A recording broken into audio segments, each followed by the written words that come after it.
eu queria trazer a história do bruxo do Cosme Velho, né, aqui na nossa discussão, né? Então, assim, como é que a gente contextualiza isso para a gente? A pergunta é, né? Como é que você desperta o interesse de pessoas a Machado de Assis, né? E assim, né? Por que que ele foi chamado de bruxo, né? Reza a lenda que era chamado de bruxo pelos seus vizinhos, porque uma vez ele foi flagrado queimando cartas num caldeirão. Aí você imagina um vizinho olhando um negão, já que já era, né, diferente, né? Elitizado, sozinho, né? Assim, eu imagino ele com aquela barba branca, né? Aquele bigodão gigante queimando um negócio no caldeirão, né? Então, assim, puta, esse cara era um cara diferente. Esse cara é um cara que tem alguma coisa para ensinar, né? O que que ele tá fazendo? Qual que é a bruxaria? Qual que é a arte que ele domina e o que que ele tá queimando no caldeirão, né?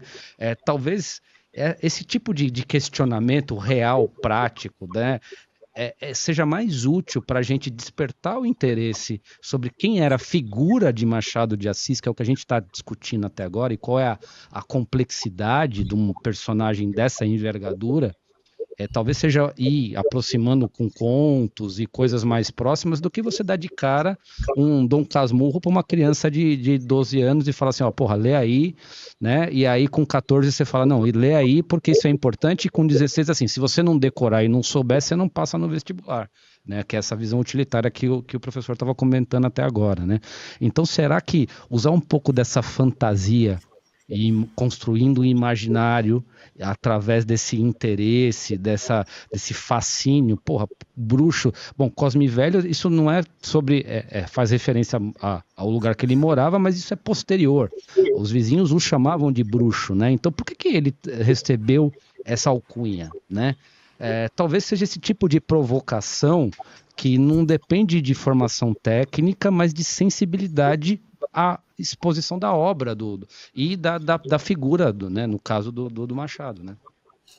É, bem o que mencionei, o professor ele precisa ter repertório, ele precisa olhar assim, olha, eu tenho que ensinar Machado de Assis. Se eu conheço Machado de Assis, logo consigo ter vocabulário pedagógico para poder bem inseri-lo.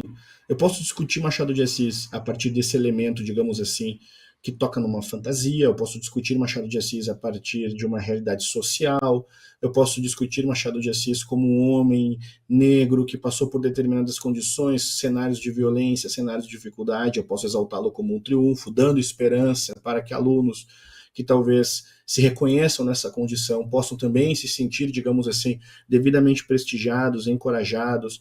Eu posso ensinar Machado de Assis a partir de narrativas como os ciúmes, pegando não necessariamente Dom Casmurro, mas eu posso pegar determinados contos.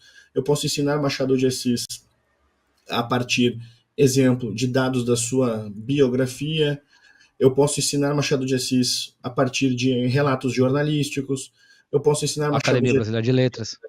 Academia Brasileira de Letras, assinar Machado de Assis a partir da culinária. Machado de Assis tem uma crônica que ele ironizava os costumes quanto à maneira de comer carne.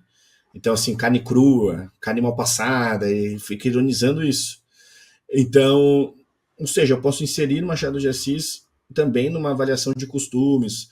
Eu posso inserir Machado de Assis, dependendo do caso, a partir de determinadas reflexões sobre saúde, de um alienista, eu posso trabalhar com alunos, digamos assim, de um terceiro ano do ensino médio, segundo ano do ensino médio.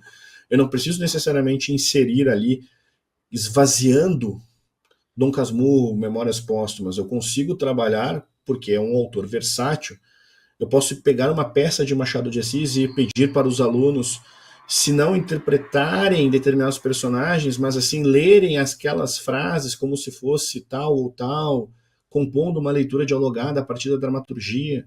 Eu posso fazer isso assim com toda tranquilidade. O ponto que resolve o problema, que aí nós tocamos numa realidade que é uma realidade também assim evidente, que é o nível de formação dos nossos professores por via de regra, um nível muito baixo. Então não adianta nada um professor chegar e, olha, eu tenho que ensinar Machado de Assis, certo? O vestibular pediu que eu ensinasse isso, logo é isso que eu vou dar para os meus alunos. No final você não ensinou, você simplesmente cumpriu ali um protocolo. Esse é um fato. Esse, assim, é um problema. Que, assim, quantos professores, de fato, são leitores? Dependendo da mentalidade também, a gente precisa ir para o Brasil mais expandido. Dependendo da mentalidade, o professor, ele chega, ele precisa ministrar aulas improvisadas, porque o professor daquela determinada matéria não tem, aí ele precisa ir para aquilo ali, para cumprir uma agenda A, uma agenda B. Aí o professor precisa ser improvisado, o professor de história vai dar aula de religião, vai dar aula de filosofia, porque a escola não tem, o professor de história vai dar aula de geografia, aí o professor de história, dependendo do caso, vai ter que dar literatura, porque não tem, ou de português vai ter que dar literatura, ou seja, dependendo do caso... Matemática da física. Matemática da física, e aí nós estamos, assim, no meio de um cenário que toca profundamente, assim, na nossa crise pedagógica, que ela está aí. Ela está aí. Existe uma crise pedagógica profunda. A maneira como Machado de Assis é ensinado é um dos sintomas, digamos assim, né? É um fato, assim, que nós temos problemas. Ainda o professor, dependendo do caso, ele acaba sendo um socorrista, porque, olha, você chega para ministrar uma aula, aí tem a aluna que sofreu abuso, aí tem um aluno que sofreu abuso, aí tem um nível de violência dentro do espaço escolar, aí o professor precisa, dependendo do caso, ter um domínio de turma absurdo, porque vai ter que lidar com alunos bagunceiros, alunos disso, aí dependendo do caso, é a droga que circula com toda facilidade dentro do espaço escolar, é a bebida que circula, é o aluno armado, dependendo do caso, o aluno numa escola privada também apresenta uma série de desafios para o professor, muitas vezes assim, até os mesmos, salvo assim uma melhor condição material, mas os mesmos no sentido pedagógico que um aluno de uma escola pública apresentaria, ou seja, é um aluno ali também envolvido com drogas, envolvido com abuso, envolvido... Aí o professor precisa ser um socorrista, dependendo do caso, o professor de uma escola privada, ele não pode cobrar incisivamente o aluno, afinal existe uma relação ali, cliente, prestador de serviço, etc. Ou seja, nós estamos num cenário de crise. E aí, para provocar também, o fato de Machado de Assis ser um autodidata, também deixa uma provocação nesse sentido, porque também vivemos num país que não ajuda o fomento a pessoas, digamos assim, dependentes, como o próprio Machado de Assis. Eu não me refiro só ao homeschooling, eu me refiro no macro. Vídeo, o próprio Joaquim Nabuco, aqui supracitado, que é considerado o historiador por excelência do nosso país, tanto que o 19 de agosto comemora-se o Dia do Historiador, e ele não era historiador formado. Mas hoje em dia, no Brasil, só pode ser considerado historiador quem é formado em história. Ou seja, isso aqui é bizarro. Bizarro. Caio Prado Júnior não pode ser considerado historiador, portanto. Sérgio Buarque de Holanda não pode ser considerado historiador. Olavo não é filósofo. Olavo não é filósofo. E assim a gente segue. E assim a gente segue. Só que o ponto é que nem um exemplo, o Machado de Assis ele é espezinhado por vários segmentos de esquerda, justamente elementos, grupos que tentam valorizar os elementos identitários, etc., dentro da nossa história nacional. Esses grupos de esquerda muitas vezes só esquecem que o Astrogildo Pereira, que nada mais foi do que o fundador do PCB, foi o Astrogildo Pereira quem comprovou que o Machado de Assis, enquanto atuava no Ministério da Agricultura, que Machado de Assis era um homem profundamente envolvido também em questões de alforria. Ou seja, Machado de Assis, enquanto burocrata, ele não era um burocrata do Kafka, ele não era um homem amorfo, ele não era simplesmente um funcionário público que pedia para você levar mais um documento. Machado de Assis era um homem muito mais profundo.